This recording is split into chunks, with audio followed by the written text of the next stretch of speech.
I know it's on the black screen because I'm trying to load this chat. Give me one sec. That didn't work the way I wanted it to. Let's do it again.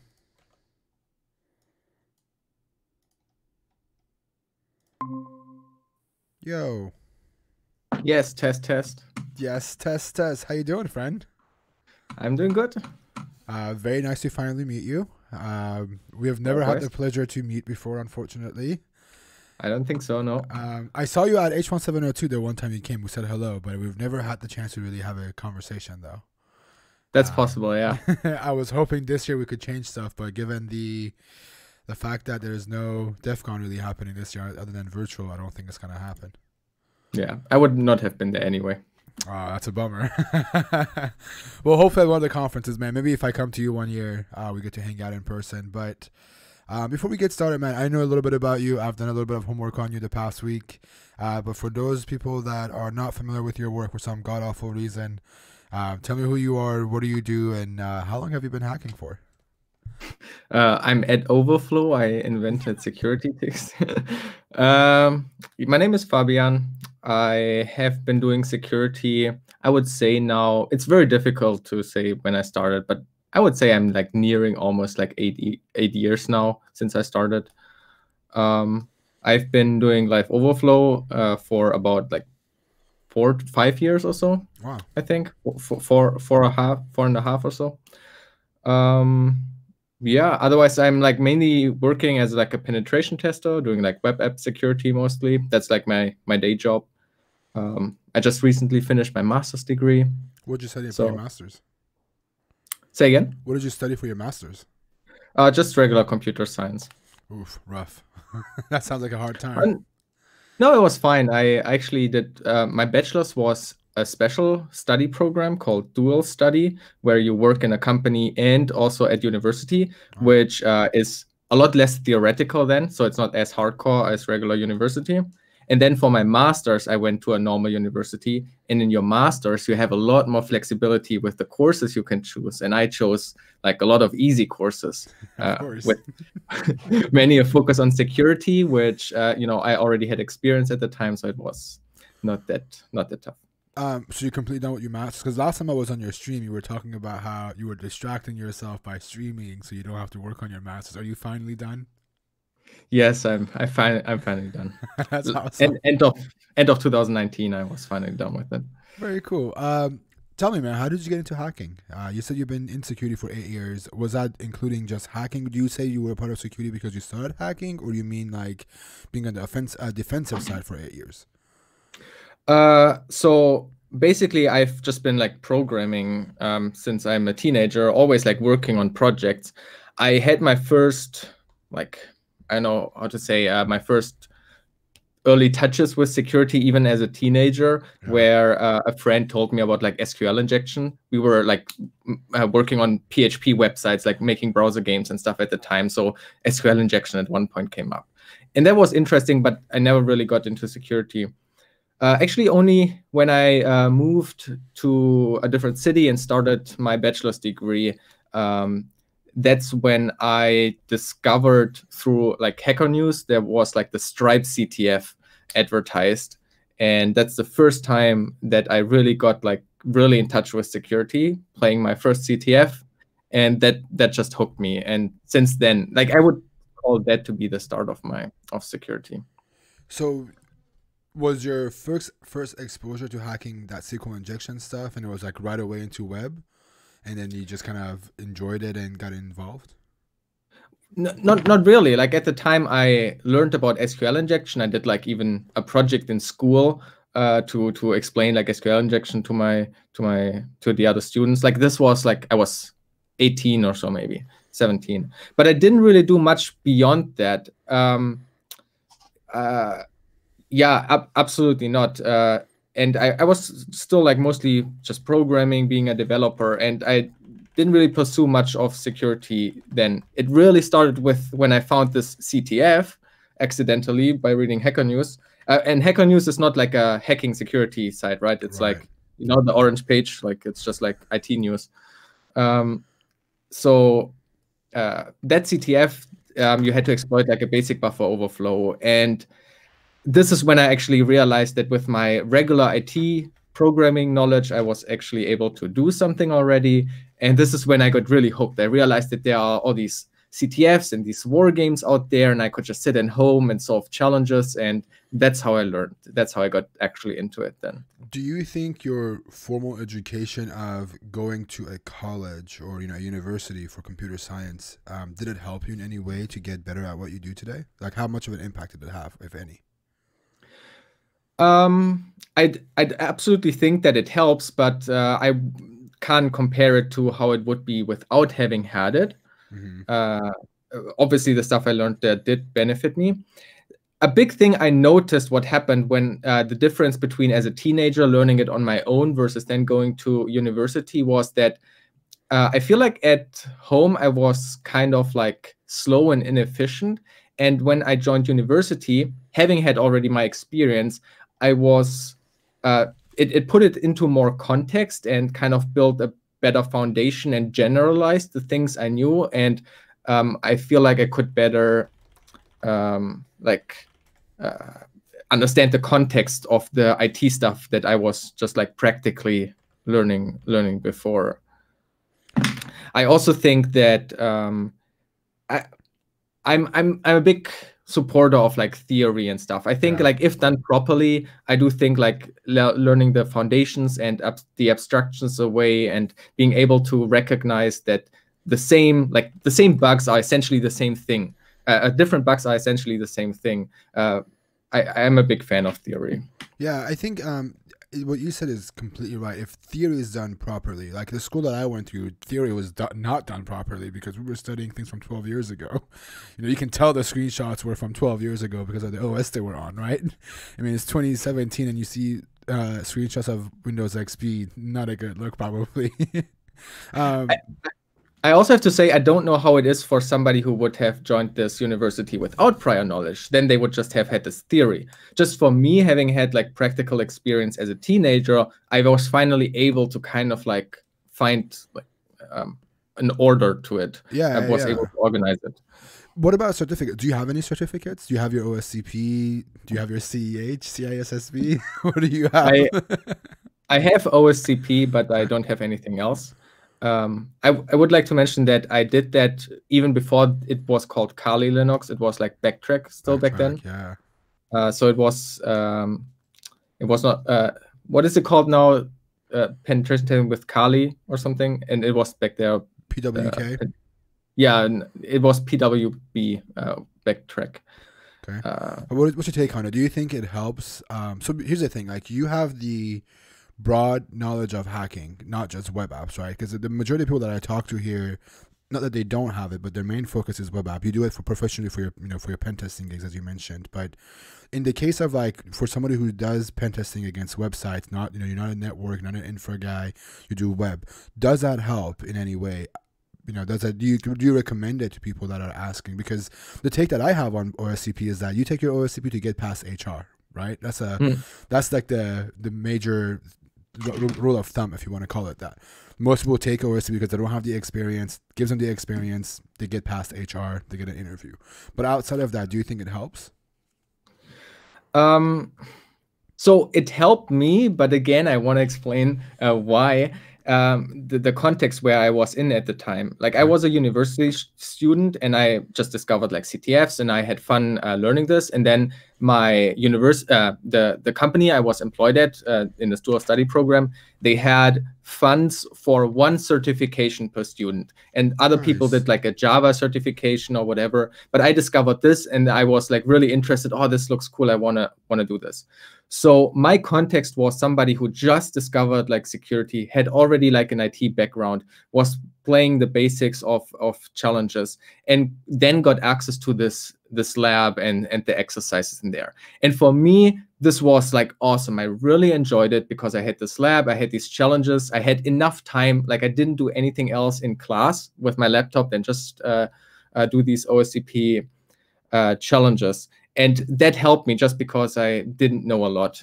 But there are also many ways what I can criticize OSCP for. I, for example, don't think that the educational material is actually any good. It's a lot of self-paced learning, and I like that, so it worked for me, but it might not work for other people. And yeah, it's also like anything that was shown there, basically I don't actually use in my daily job, because I mostly also do web stuff, and it's not really covered there. But I do think it helped, like with like a general, like having used the tools once, having seen networking once, having used Metasploit once and stuff. That was fun. But then again, I need to look at the price of it, and then I'm not sure if it's really worth it. And, yeah. I mean, like it's. I think it brings the value of teaching you the hacker mentality in some cases. I mean, I'm doing a lot of I'm doing an OSCP prep work right now to not take the exam. I'm just doing all the prep work, but I'm not gonna take the exam. I don't have the time or the energy, to be honest. But I see that, like, for me personally, I do really good with the web app parts because I think that's the advantage I have, and I finish them quickly because the next thing you have to do is just a privilege escalation to root. So I think a lot of people struggle with the web app part because they don't explain the web app parts properly.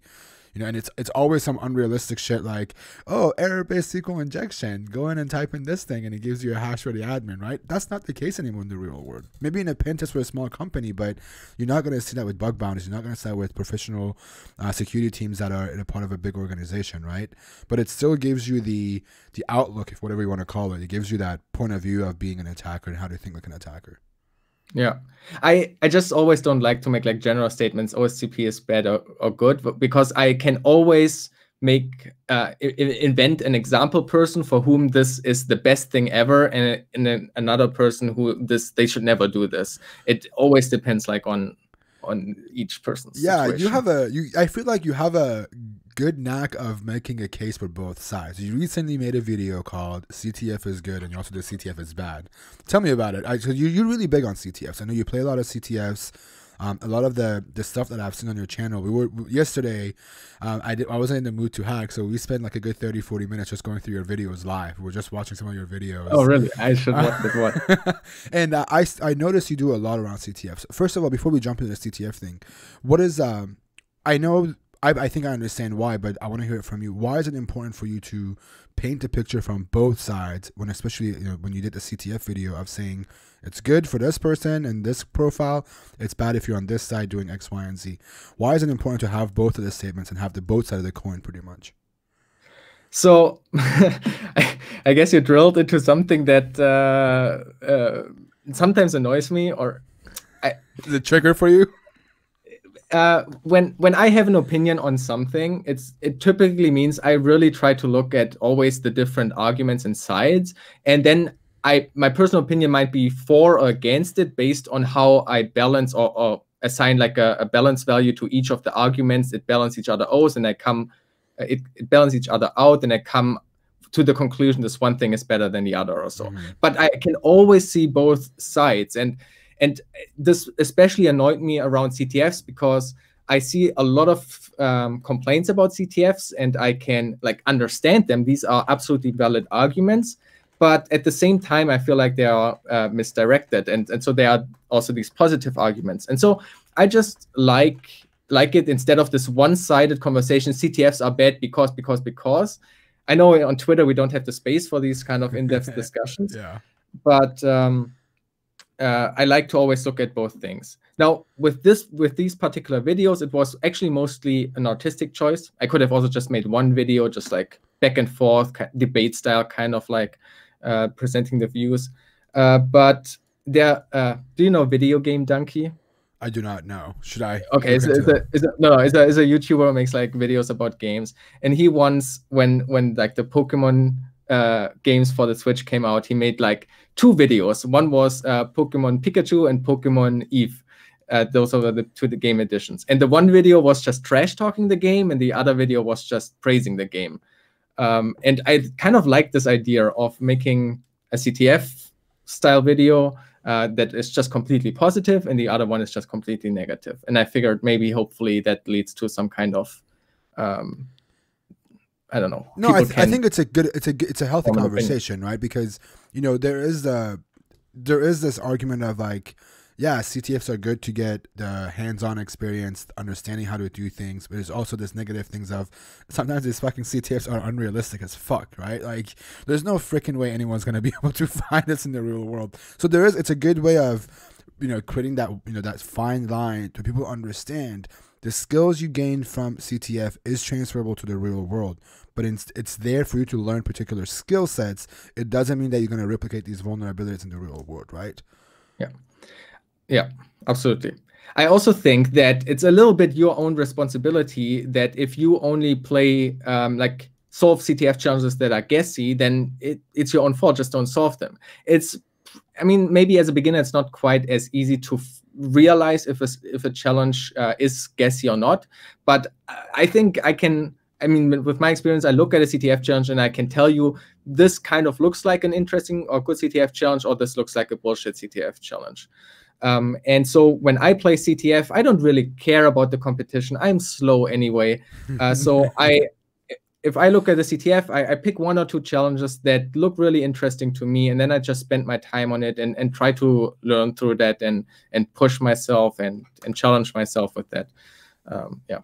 So what are some of your favorite CTFs that happen yearly that you kind of get involved or participate in? I think you're a big part of the Google CTF, but besides that.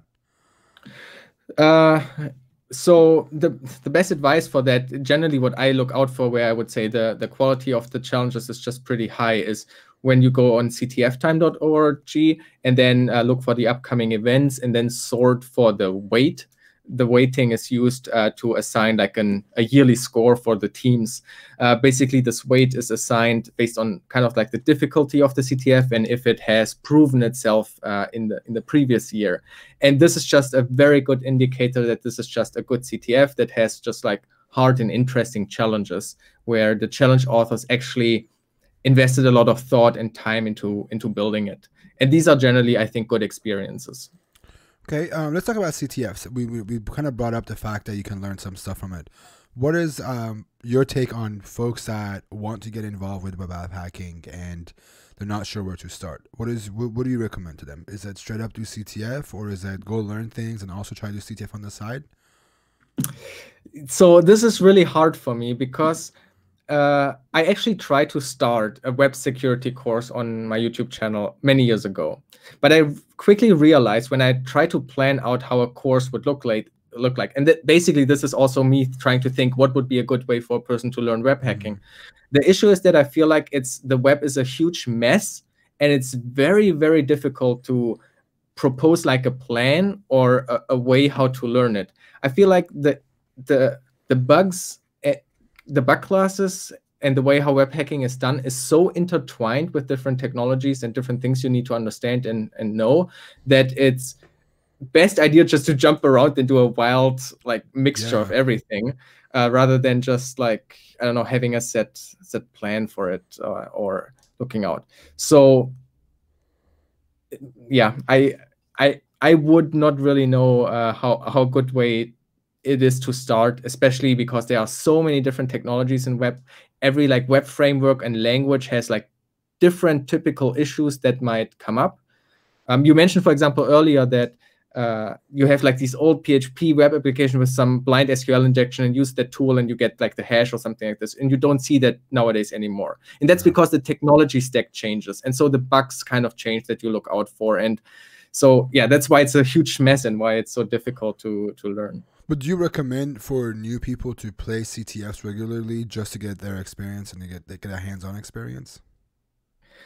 Let me ask you this. Let me reword my question. I'm new. I've been watching Live Overflow videos for a year now, right? Yeah. I love web. I've enjoyed seeing you do web hacking. I don't know where to start. Where do I go, dude? See, okay, sorry that I'm evading this question. The problem is for me that I actually didn't like learn a lot of web security through CTFs myself, because for whatever weird reason, I very quickly got a job doing it, and I basically learned it on the job. So that's why I've never really. I do some web challenges at CTFs, but and I think they are great, but they are often typically very, very complex. The web the hard web challenges at CTFs are really, really tough. Yeah. So I'm not sure if they are the best, but I think if you read the write-ups, that's also one thing I said in that video, is that, you know, reading the write-ups and working through the write-ups, and that includes bug bounty write-ups. I think this is the best way to probably start learning web security, reading those write-ups, trying to understand them, and if possible, replicate them, which is unfortunately not often possible with bug bounty, but with CTF you can often replicate. So let's talk about what you said earlier. You said, you know, you got lucky, you got a job that you learned web hacking on the job, right? How did you learn web hacking? Did you, when you were, I mean, I know it's been probably a while for you to have done this, but at a high level, when you decided to get into web hacking, did you say, I'm going to learn this, you know, I'm going to learn topic by topic, like I'm going to start with XSS and move to the next topic and the next topic? Did you just push yourself in and said, I'm going to learn everything? The reason why I'm not trying to drill in this question too hard, but it's, you have a lot of experience in web hacking, right? You're doing it professionally. You've done CTFs. I want people to understand how you have learned in case they can get something valuable out of it to, you know, go and do the same thing as well. Yeah. See, I try to remember what it was that got me. I think it was like war games. Like I remember W3 Charles, for example, had like a few web challenges. But it wasn't like really topic by topic. It wasn't. I don't think I remember it properly organized back then. That you know, like I think OWASP Top 10 probably existed back then already, but I'm not sure if I had a list of that there exists CSRF and XSS and SQL injection. It was more like, so here's a bug that can happen, and this is how it manifests and how you can test for it and how you found it. And this was as based off one example. And just, I feel like a lot of these security issues also just become clear when you understand like how a website works. For example, IDOR. Like I think it's a wrong approach to say, oh, I see IDOR, now I want to learn IDOR, because IDOR is just like, in the most basic sense, like there's an ID and maybe the access control is missing for that ID, and you can, like, for example, enumerate through that ID. Yeah. Like I don't need to assign a name for it, IDOR. I don't need to learn IDOR specifically. I just need to understand that a web application has IDs to reference something, and you can just put in other IDs. Yeah. Fair enough. You said something about understanding websites, and I want to kind of talk about that a little bit before we dive into the hacking portion of the interview. Do you think, or let me take a step back. What programming languages do you know? What are your favorite programming languages that you use every day, and how much does that help you in web hacking? I mean, mostly I would say like I know Python and I know C. In terms of like writing it, probably these are the languages I wrote the most. But those are the go-to languages that I use if I would want to program something. I'm also recently pretty well in C# because I did like Unity game development stuff. But reading, like I read a lot of languages, and I could probably also write some stuff in it, just because based from my work, I do a lot of code review or code-assisted pen testing or web app security testing. It's always code assisted, so it's very common for me to read source code, and I can read source code in almost any language, and I think that does help a lot. Do you think for somebody to become a web application hacker or professional, is it a requirement to be able to read and write code? Well, so my initial answer to that is yes, but I know that there are people that don't have that experience and are still very, very successful in it. So obviously, that is a counterexample that you don't need to. I don't know it differently. From my experience, I know how a web application is built, and I feel like without that knowledge, I couldn't test properly. Yeah. But obviously, there are people out there that have they don't have this experience and still like are crazy good. So guilty. It's wrong. No, you're right though. I mean, it's either you have the experience to understand how a web application works, or you're gonna spend countless hours figuring it out. You know, just black box testing to understand how it works because you've never done it, right? And I see both as an advantage and disadvantage. Like I might not test for certain things because I assume that this bug in this kind of programming language is unlikely to appear. Because I don't think this is a typical mistake the programmer can make. But you basically don't care. You just test for weird behavior regardless, and you don't have this preconception about what might appear. On the other hand, I would say like maybe you are a bit more inefficient in certain ways because I know that this is a likely issue to appear or not appear, so I don't even bother like testing it, and I might find more. So no, I agree. I think like the other thing is like that you mentioned, it's like I also don't know if things make sense sometimes. Like, is this thing I'm gonna try make sense? Like, there's been times when I slip something to someone, they go, "Why are you doing that? It doesn't make sense." Turns out it fucking works. Like the vulnerability worked, right? I agree with you. Testing stuff that doesn't feel like it makes sense is actually a good thing. I also try to do this all the time and test weird stuff and weird ideas. And I think that's actually a good thing to not be scared away of like always having an explanation why you try something. Just try weird stuff. Yeah, absolutely. What tools do you use when you're doing web hacking? I assume basic stuff like Nmap, Burp Suite. What other tools? Do you have any tools for like do you use FUF, directory search, anything like that? WFuzz? So it's actually for work mostly just Burp. I don't need really things like FUF or Dirtbuster or whatever, because like I said, most of our clients give us source code, and so I just look up which routes exist. Right. Like easy. Yeah. So I'm actually very bad with tools. There was actually a time when I started working where I didn't even use Burp. Okay, can you believe that? I only looked up the requests made in the browser, and then I wrote Python scripts to send those requests and then like test parameters and stuff that way.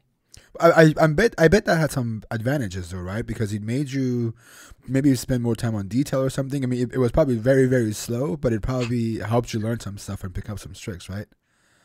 I think so. I do think that helped, even if it's just the programming experience. But I do think that I should have done the move to Burp or so much earlier. Tell me, man, with Burp, do you have any favorite extensions and plugins that you recommend or use regularly? Yeah, not really. I actually love your interviews, and I watched a lot of people recommending their Burp plugins, and I actually now use a few new ones because they were mentioned on your stream. So thank you for that. I actually only use like something like Flow just to see the other requests. Otherwise, I do a lot by hand, and I still write scripts for a lot of things that might be possible with Burp or with some plugin. I just don't know how. I actually watched Agari, which I have huge admirations for him, and I feel like I could benefit a lot from his course, for example. I agree. I think I only use Burp for repeater, decoder, and intruder. That's about it. I have no plugins, nothing. I think you and I probably have similar approaches. Hi, Doggo. There was a. Did you hear the Big Bang outside? I just saw your dog jump really quick. Like your dog's really excited. Very cool. Yeah, let's just keep talking about this. So you use Burp. Any other tools that you recommend? Nmap? Anything else? I don't even use Nmap, like because like I use the term pen testing. I feel like sometimes that term has different meaning, and I feel like in European industry, it's really more like web application security, web app testing. That when people say pen testing, and in the US, it's more like the typical red teaming stuff. Yeah. But so for me, like Nmap often even like doesn't even come in play. There are some clients where Nmap and stuff makes sense, or Masscan, or yeah. But most of the time, I would say if it's not something that's in Burp or in these basic tools, I just like write some scripts myself to enumerate something, to brute force something. Do you dabble in bug bounties? No. Can I ask why not? So there are two reasons, one now and one why I never got into it. The reason why I never got into it was just because I discovered CTFs before Bug Bounty. I think I started like dabbling in security and CTFs just before Bug Bounty kind of became a thing, before like HackerOne existed. And I feel like if I just had been like 2 years later, and there would have been like this Bug Bounty HackerOne stuff, I feel like I totally would have done Bug Bounty instead, and I would now be part of the Bug Bounty community, because I feel like that would be really cool to like get started and play around on real targets and stuff like that. And so it just happened for me like a different history. I just happened to walk down the CTF path. And nowadays it's mostly just because I feel like I couldn't find anything, and I get paid if I find anything or not, regardless. So I don't feel like I could earn enough that it would be useful to me. Yeah, fair enough. I think there was a difference 4 years ago when there were less hackers and less programs around than nowadays. And yeah, I was curious if it was just a personal choice or if it was, I didn't do it because I didn't have the time or whatever that is. It's interesting that you mentioned this 4 years ago was less, because 4 years ago, when I noticed that Bug Bounty was a thing happening and I saw people earning money with Bug Bounty, even that I had the same thoughts back then. So I wonder if my thoughts nowadays, why am I not starting it? It's not worth it. It's maybe stupid. And 5 years from now, I will look back and think, damn, I should have just got into it. Well, if you change your mind, you know a guy that could help you out now. You just let me know when you want to take that leap of faith and join the fun side of hacking with us. Again, like you, I have lots of opinions on bug bounties and the bug bounty industry, a lot of negative views as well, and a lot of positive views as well. It's a very complex thing. Maybe we can debate that. Could I hear that? Could I hear some of those? Could we go on a higher level? Give me one good and one bad. Let's talk about one good and one bad of bug bounties. I'm curious to hear it from an outsider, because the thing is, like, I never have the opportunity to talk to a web professional that doesn't do bug bounties anymore, right? I don't have that option. So I would love to hear some of the stuff that's, you as an outsider who's kind of in this space but doesn't participate. What are some good and bads, man? I'm curious. Okay. So one technical bad thing is, for example, that you have to enumerate. I feel like that's such a waste of time. Hundreds or maybe thousands of other hackers run basically the same subdomain brute force or same DLS brute force to figure out the different routes or the different subdomains, if the company themselves just could give them to you. And being like a professional, the company has an interest to not waste your time because they pay for it. So they obviously want to provide as much information as possible. And that's what I think really sucks in CTF and what is better in what sucks in bug bounty and what is better in a regular engagement. Yeah, I mean, for that note, I think it kind of happens in private sometimes. Some companies sometimes do that. The other thing is, you also have to think about it. I'm not trying to defend bug bounties at all, because I agree. Like, if you don't want to waste my time, give me the data. I can probably give you a lot more bugs than doing it on my own. But I think the reasoning why bug bounties have stepped away from doing that is somebody who's coming after an organization to trying to breach or get in, they will have the same kind of access, right? But I agree. There's got to be a way of speeding things up, and I think that's one of the cool things about the live hacking events is the companies are there. They give us some of the info in some cases. They give us some files maybe. Sometimes I've seen people even on private programs give out zone files or a list of subdomains. But you're right. There is a little bit of the same tools and the same enumerations happening over and over and over and over again.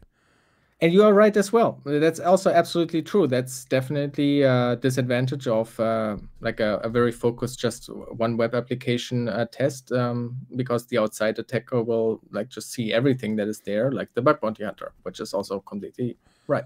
Give me the other argument. You had one more. You said you bad and a good. So what's a good one now? Well, I mean, that's also just like a good angle you mentioned there. I also think just like for learning purpose and for like a like a reality check, and for just practicing, I think it's awesome to do this like legally on like massive corporations online presence without having to fear anything, and maybe in the process even get a bounty. But even if you don't find anything, it's just I think a great way to learn as well. I mean, it's cool to say, you hack the Department of Defense. The United States Department of Defense let you hack them, and the FBI did not show up to your door because, a side story for me, when that program happened, a lot of people know I'm Iranian, so I'm not from the U.S. I've been in the U.S. for most of my life, but nationality-wise, I'm from a completely different side of the world, right? As an Iranian person, it's very cool to say, hey, I was able to shelve on the DoD sides, and I was worried for up to like 6 weeks. It was like, the feds are gonna show up, the feds are gonna show up, the feds are gonna show up. Nobody showed up. It was insane. It's cool to be able to say that. You're absolutely right. But I think it's also, going back to the negativity, it's, I don't want to go back to it as like the point of conversation, but I think as it's a growing industry thing. It's growing very, very rapidly. Tons of new people are showing up. Like any other industry, there's going to be the good and the bad. But it's always very refreshing hearing it from someone who's in the field but not directly involved in bug bounties, and hearing some things that needs to be changed or improved. I also would like to say that there's a huge difference between the bug bounties. For example, I'm very biased because I'm a huge Google fanboy, but I think the Google bug bounties, for example, incredible. It's really awesome.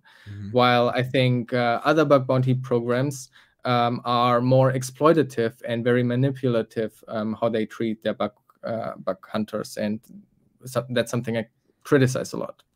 Yeah, I think as the industry moves forward more and it becomes bigger and bigger, there's got to be an education thing that goes for companies to teach them how to deal with security researchers, to teach them there's got to be that standard baseline on the things that you need to do in order to have a successful bug bounty program, and that's up to the platforms and all the engineers and security folks out on the security teams to come up with a plan to do that. You're absolutely right. There's a lot to be done, but yeah, I kind of wanted to pick your brain on bug bounties and kind of see where you stand with the whole bug bounty stuff. But yeah, I also have no experience with it, so for me it's a very uneducated outsider view. So tell me, man, what made you want to get into content creation? What sparked the interest in becoming a YouTuber? And because I know you do vlogs, you do educational content, you were streaming some stuff, you built some computers on stream. What sparked it outside of wanting to be distracted from your masters? Why did you get into content creation? The original reason why I started the YouTube, or actually I started on Twitch. I don't know if you knew that.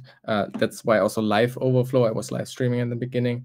The reason for that was that I actually discovered GeoHot doing live CTFs. He was live streaming himself on Twitch in like 2014 or something, Wow. solving like buffer overflows and stuff on stream.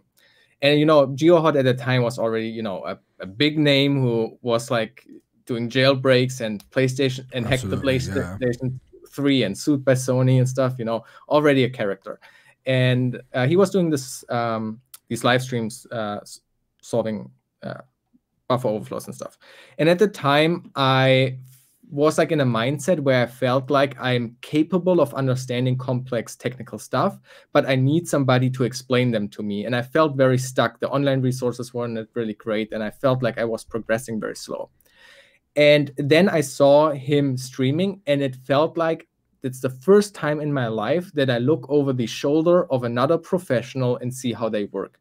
And that's simple things like, how do they use their terminal? How do they move around their windows? What kind of, like, do they use Vim or some other editor stuff? Because you never look over the shoulder of a professional. Very, very rarely. It's, even though you are programming your whole life, you don't really see another, you never watch another person programming, and everybody has like their own style and how they do it. And so this was the first time that I saw a professional do it. And that kind of like opened up everything and accelerated my learning, seeing a professional work.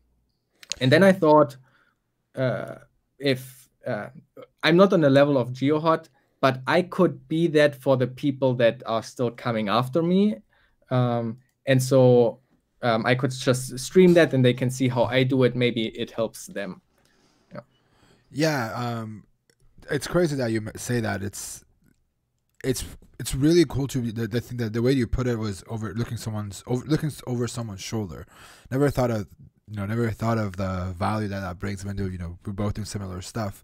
But it's, yeah, you're absolutely right. It's, you always wonder, how do these other professionals do the same things, even if you're good at something yourself, right? You always have the curiosity of, I wonder how others approach the same problems or issues as you do, whether it's hacking, programming, or even gaming, right? Yeah, I kind of want to pick your brain on that. So you did Twitch first, and then what made you get into YouTube and doing vlogs? I realized that I'm terrible at streaming. I was not able. These buffer overflows were like still complicated and required me to think a lot and be focused on it. And so I was not able to at the same time talk to a chat and be entertaining or something. And I just watched my own VODs and I realized I'm no way as entertaining and interesting as GeoHot. And I thought myself, I would never watch this. This is terrible. But I did feel like I could explain stuff well if I would invest a bit more time in planning and properly like organizing the information. And that's when I started then explaining basically the stuff I did on stream just in form of YouTube video and edited and planned and scripted because I felt like I was better at that. Do you do all of it on your own? Do you do the animation, editing, everything on your own? That's a lot of work, I bet. Yeah, it is. Let's talk about it, man. How much time do you spend a week between work and content? It both feels like a full-time job, but with my work, you also have to know that I'm a freelancer, self-employed. So I'm not bound to daily hours. I always work project-based. And so sometimes I have weeks where I don't have a project. Sometimes there are weeks with a project. But even if there are projects, I'm flexible and clients delay stuff. And so there are always like holes where you can't do any work and need to wait. And so it's a very flexible thing where I can spend time on YouTube or time on work. And it both feels like a full-time job in terms of time investment. Yeah, if I remember correctly, you tweeted something. I'm gonna get real here for a sec. We're gonna get a little bit deep. There's gonna be a deep conversation here. You tweeted something about pressure. You had a little bit of pressure from Twitch and YouTube. Talk to me about it, man. What was the pressure? What did it feel like? Because I think I'm going through a similar thing as you are recently, and I want to hear it from someone who's already gone through it. What kind of pressure were you feeling, and how did you deal with the pressure that was? I assume the pressure was, having to put out content, weekly or cadence or monthly cadence or whatever that was. Yep. How did that, mess with your head, and how did you deal with it? So the funny thing is, other content creators like you, I would tell, you own nobody anything. You put something out and people choose if they want to watch it or not. You have absolutely no obligations. Nobody can have any expectations at what you put out. And when you put it out, it's all what you want to do. And you should not listen to a single other person. You provide free content for them, so they better shut up. That's kind of like what I like to tell other people. But I'm not living it myself the same way. I still had myself or put myself on the pressure and feel like, oh shit, I need to have a weekly release schedule and I don't have a video and I need to prepare one, and freaking out and it's not good enough and all that standard stuff. Did becoming a content creator make you feel more of an imposter? Did you deal with more imposter syndrome when you started doing, when you do stuff publicly? People could see your flaws, they see your mistakes, maybe sometimes you're not as efficient as you should be. Did that mess with your head at all in any way? It messed so much, actually, that I started Live Overflow completely anonymously without face cam and everything. Not even my colleagues, not even my friends knew that I was doing it. Wow. Because I was so worried that what I would reveal about myself, like live streaming and showing exactly how bad I am, that would actually negatively impact my professional career as a freelancer. Wow. But I grew out of that. I'm now way past this. So that's also why I show now my face. Turned out that Live Overflow became more success than my real professional, like real life identity. So, Yeah, the reason I asked that is I'm going through this thing of like, I want to put out content, but I also want to have a life. I also have a job. And, I figured I couldn't be the only person. But I'm curious to know, how did you deal with the imposter syndrome? Was it just telling yourself, what you're doing brings in value for others and, kind of like sucking it up and doing it? Did you take a long break and come back? How did that work? I actually would not say that it is that I suffer like with imposter. I also not really would say that what I experienced at the beginning with being anonymous really was, I guess it was imposter maybe. Yeah. But for me, it was more like a strategic thing. Like objectively, I just thought about maybe I reveal about something that could be bad for my career, kind of thing. Like how some people say you shouldn't do, I don't know, scanty pictures on Instagram because it would be bad for your job. That's in the same way how I thought about I shouldn't show like how I work because it would be bad for my career. Like it was more that kind of sense. I think what helps me a lot is just being very self-reflective and clear about what I know and what I don't know. And I try to very clearly state in my videos when I don't know anything, when I take guesses, and be very like clear also when I know something.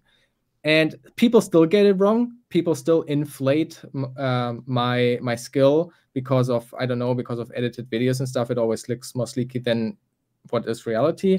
But because I feel like I'm genuine, I feel like I clearly say when I don't know anything. I don't feel like I'm being an imposter and act like I could do something. I feel like just by being honest, I don't experience an imposter feeling. I think that it does help when you're honest with people that are watching your stuff, so they understand these are the things that I understand, these are the things that I'm good at. These are the things that I don't understand. I'm trying to learn on my own. I think it does help. But going back to, you said you were a freelancer. You professionally do web pen tests. You create content. How do you deal with burnouts? I'm sure working 40, 60 hours a week sometimes puts a little bit of a pressure and toll on you. How do you take a break? How do you remind yourself you need to go on a break? If there's fire behind you, just run faster. Oh yeah, is that the advice you give everybody?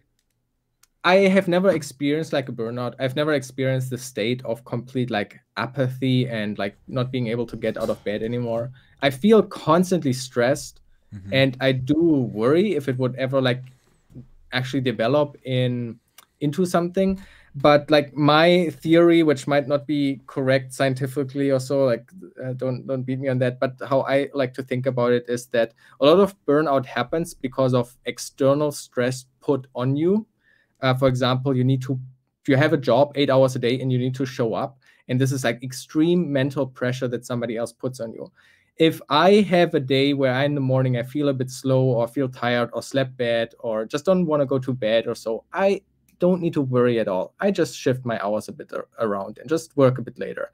I can take a day off, like, okay, then the next day I work more. So like the flexibility I have allows me to take the time I need and do it at my pace without ever fearing some kind of consequences from somebody. And I think I'm in a very unique, privileged situation with my freelance work that I'm not running into these kind of burnout issues. Yeah, very cool. Yeah, it's the reason why I ask is it's got to be something you're doing right to not deal with it, right? You either have really good time management, you set up yourself with goals.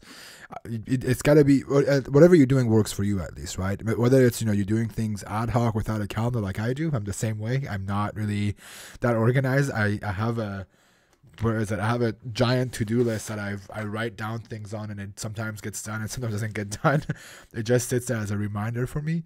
But I'm curious to know how other people do it, because doing multiple, it's not like you're just doing one job, right? Most people have a 9-to-5 job. They do their job, they go home, and the rest of the evening it's for them, whatever they want to do. That's what it works with some people, and other people is you have your 9-to-5, or you do your contract work from 9 to 1, whatever. You do content and other stuff. Curious to know how that worked for you. Do you have a set schedule every day? Do you have a routine every day? Absolutely not. Absolutely not. It's very bad. I'm also completely disorganized. I have no schedule. I don't plan anything. I really flow, and I'm kind of glad it still works out and I didn't fuck up anything yet. Yeah. But I like it this way. I feel like this is the privilege of my my freelance work, that I can have this. Like I could maybe achieve more. I could do more videos if I would be more organized and wouldn't like waste time all the time. But I like it this way. Fair enough. Did you have any mentors or inspiration when you first started hacking? I mean, tons of inspiration. Not really mentors. Like not anybody like telling me anything or so. What about when you did content? Did you have anybody that inspired you or gave you any mentorship or guidelines or anything like that? Guidance, I mean. Well, no. You mean like you doing YouTube videos and stuff? In general, yeah. I mean, like I said, I was like very inspired by Jihad. GeoHot with the live streams, and then I transformed that into YouTube videos at some point. He was obviously the big inspiration and motivation for everything. But I mean, there are other YouTube channels that I like their style, how they mix education, but with education with like entertainment and things like this. But I wouldn't really say like I'm inspired by a lot of things. I just do my like how I think I have an idea how I would want it to be explained to me, and so I just do that. Yeah, fair enough. Yeah, curiosity, man. I'm curious. I'm curious to see how others do similar things. Let's talk about. I'm trying to see, make sure I got everything I wanted to ask you. I asked you about mentorship, CTFs. Any hackers in the scene right now that you would love to collaborate with or want to get in touch with, or share ideas or anything like that? Anybody that you look up to in the industry or anything like that? Oh yeah, I mean, tons of people I look up to. Agari, for example, is one of the people I can really fanboy about. Yeah, there are tons of people. I wish, like, my dream would be to kind of just like have all the different researchers and bug bounty hunters come to me and collaborate on making like a video write-up, a walkthrough through their bugs and telling the stories, how they found it, things like this. Like this would be my most ideal content that I would like to make. The problem is that it's very difficult to collaborate. It takes so much time, and so it unfortunately works out. Happens very rarely, but in principle, I would love to share other people's work more. Very cool. What are some other things, I know you, again, we go back to this, you do web professionally. What are some other areas where you want to get better at, or you want to learn? Anything that you want to, get better at with hacking? Everything. That's a bit my problem. I go through phases where I have a certain interest in something, and then I want to get better at that. I love everything about computers, and I can get excited about literally anything. And so I jump around between 4 topics anyway, and I don't feel like I'm a professional really in all topics that exist, but I wish I would be. So yeah, it's always changes. Like one year it's like hardware stuff, and I love digging into hardware, and then the other year I try to do again more binary exploitation stuff, and then suddenly it's web again. It happens all the time. Always learning. I always want to learn more. Ideally, I want to know everything. That's kind of like the end goal, Yeah, I love your learning style. I was watching your video. I don't know what the title is. I think it's like Learn Hacking Today or something like that. It was when you were talking about that voice in your head where it tells you to stop wasting time because you're playing video games. And you came up with the idea of hacking a game that you were playing on your phone, which was brilliant. It was, I got very curious. I literally grabbed my phone. I was like, ooh, what are these games that I can hack on myself? Because it's fun to play a game but also learn some stuff. What inspired that video? What inspired you to make that do you still do that, by the way, and what inspired you to do that? Yeah, I mean, typically it's generally a thing that I try to do. If I realize I spent a lot of time with something, I wonder if there's like some aspect of it where I could transform that into a bit, maybe something more productive. It doesn't not even have to be security related. An example I like to make is that a lot of games have APIs where you can like read out maybe your character somehow, or log your progress somehow. Like there are a lot of ways how you can engage in an IT context with things you spend your time on. For me, the most recent thing was, for example, that I really wanted to learn game development for whatever reason, I don't know. And I really just wanted to learn like the basics of like Unity and making a game. And I for a long time I thought, oh, it's such a waste of time that doesn't get me anything. But eventually I kind of like rewarded myself with this time. I took like time off and decided that's a couple of weeks I will just like do the web game stuff, and then learn that. Yeah, that's one of I watched a lot of your videos, and that's one of the videos that really stood out to me. Just the concept was really cool of how I go through that still to this day. I play a lot of games. I want to say like 3-4 hours a night. That's my with COVID-19 right now, that's my only outlet I have. And I always have that voice in the back of my head telling me, you could be spending this on creating content, you could be spending this on hacking, learning something new, finishing that one project that's been staring at you. And then seeing you talk about the same stuff kind of made me feel better to know I'm not the only one that has that voice in the back of my head telling me to stop wasting my time. What I also said in this video, which maybe I should have emphasized a bit more, I feel some people it's not as noticeable doesn't come across as clearly, is that I say sometimes just allow yourself the time and just play games and whatever. I think that's also very important. Just those are the two options. Try to allow yourself, but if it doesn't work, if the bad conscience is still there, then maybe try to transform it into something productive by doing something technical with it. Yeah, the way I've coped with it is I play video games every night, but there are times where, for my case of Bug Bounties, a new Bug Bounty program launches that I want to hack on, then I deprioritize gaming for those few days, 4 nights, 3, 4, 5 nights. And then I get burnt out on that and I go, okay, back to video games it is. Sounds like my day, my week too. Very cool, man. Very cool. So usually I jump into a Bug Bounty question thing, but I don't think this is applicable to you. I'm going to ask you some CTF ones instead. What was the first CTF you ever played with or played on? That was the Stripe CTF. Do you remember the payment processor Stripe? Oh, they did a CTF. I didn't know about that. Yeah, it was like a recruiting thing for them. They made a few challenges, and for them it was like a thing where they were looking for finding people to hire. And there were actually, I think, 3 Stripe CTFs in total, and I played all 3. But the first one is obviously the one that was the first one I discovered. Any favorite CTFs? Any memorable CTFs that you top 3 CTFs you have ever participated in that you want to share? Top 3. Okay, maybe not in particular in this order, but the CTFs that stand out to me the most are the real world CTF where I traveled to China. That was just very weird.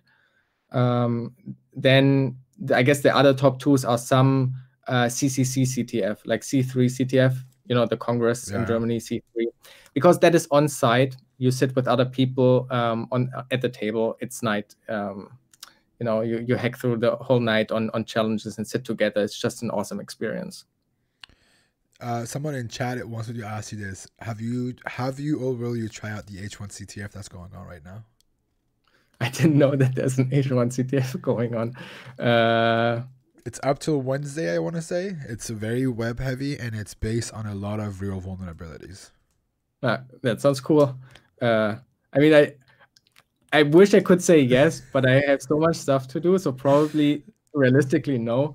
No pressure, cool. Man. No pressure. But somebody was asking. At one point, I'm going to see if I can convince you to try one of our CTFs. We'll talk about that offline, hopefully.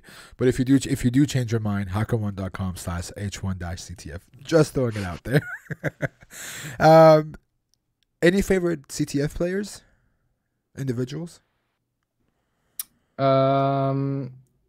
People that I kind of know and kind of stood out to me.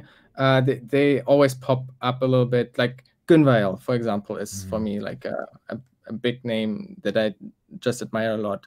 But also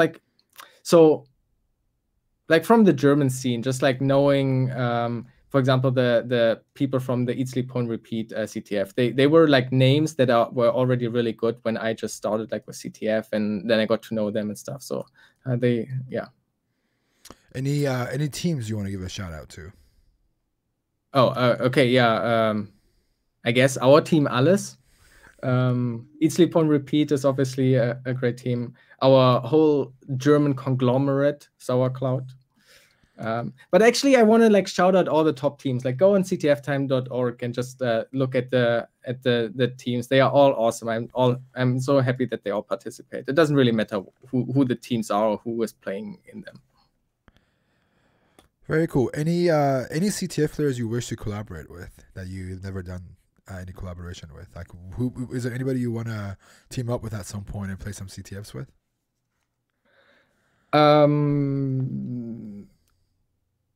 Actually, anybody. Like, it doesn't really matter. I find them all really cool. I wish I could get like the experience of playing CTF with other people and being able to show over their shoulder. Like any good CTF team, I just would pick anybody. It doesn't really matter to me. They are all like really amazing, and I would just love to experience that. Absolutely. There was a question that it came in chat. I skipped over this. Someone said, if you had an open position on your team or a company that you work with your hiring manager, would you hire somebody from the bug bounty realm for web app hacking or pen testing? Yeah, absolutely. So this was a question that came in from, I think, Hacking Fish. I'm sorry if that's not you, but I want to make sure I address that. So what I'm going to do is I'm going to open up the chat for questions. So if you have a question, drop them in. If you're not a subscriber and you want to ask a question, you have the option to use your channel points. If you want to drop them right now. The thing that I do before I end the interview is I play a word game with someone. So I ask you, I give you one word, and you tell me the first thing that comes into your mind, and it could be a sentence, it could be a word. Let's start with Ed Overflow. Live Overflow. Security.txt. Live Overflow. Agardi FR. SSRF. CTF time.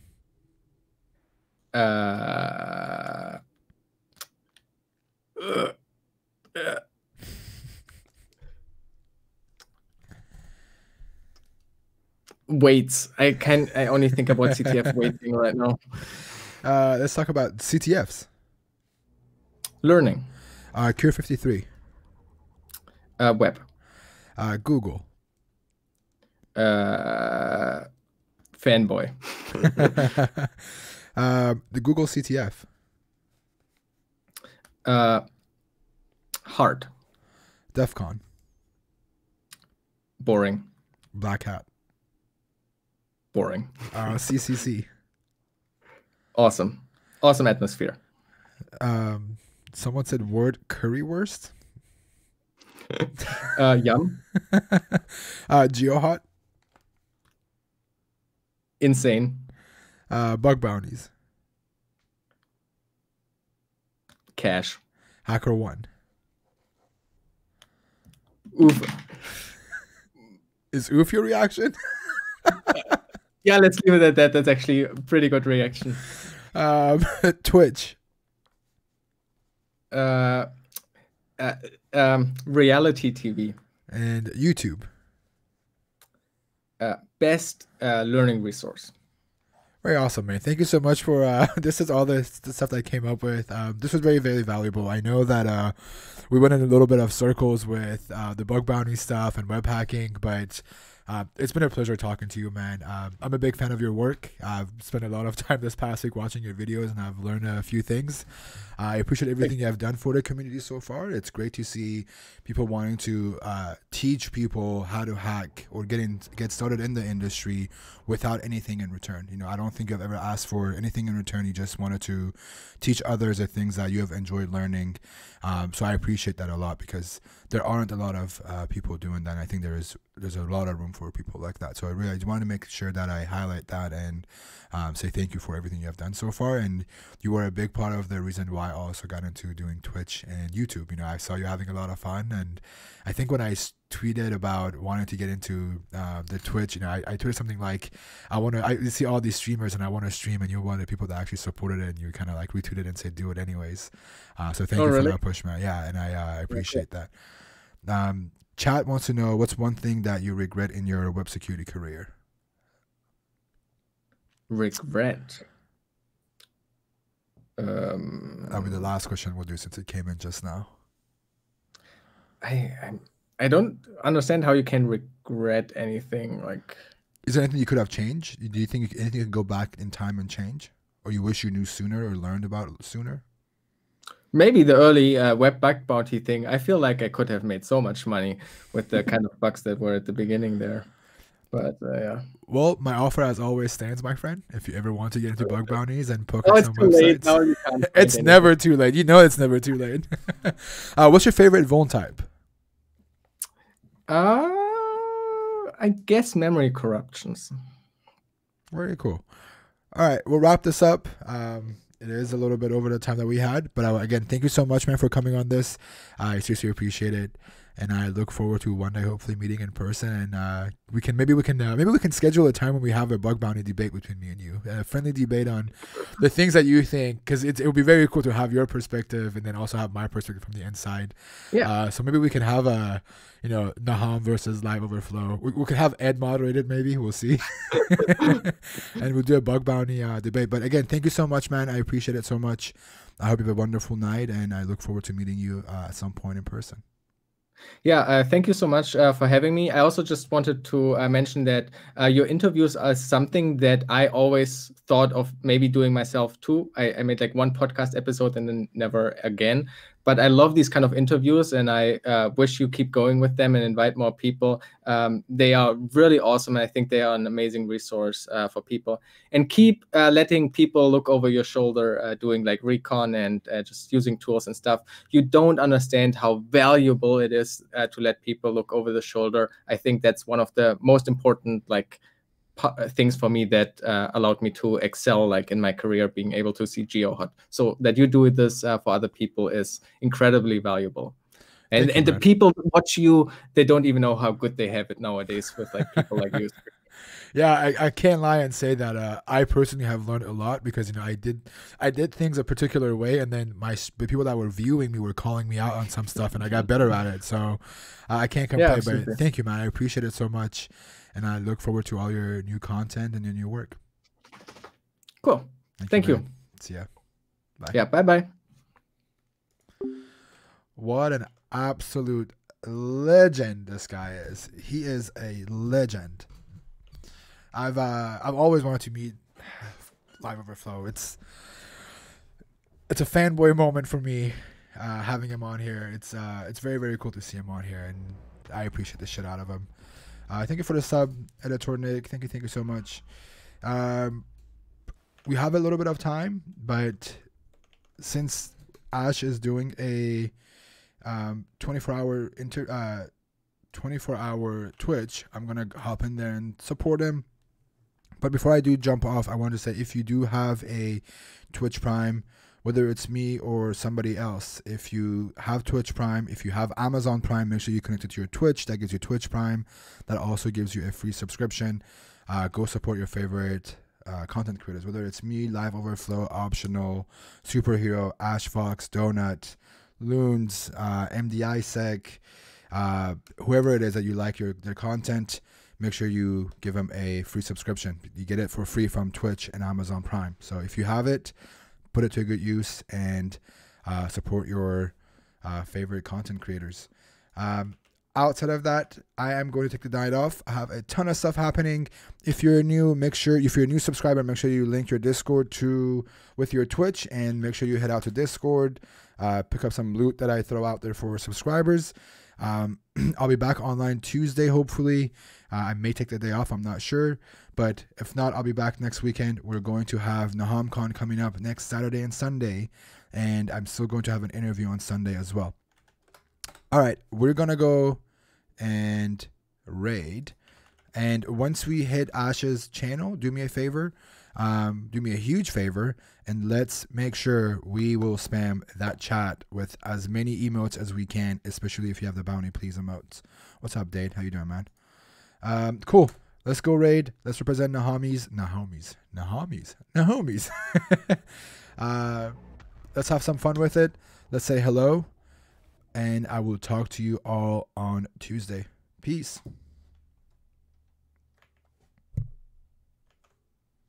Wait for the pods. Wait, do we have already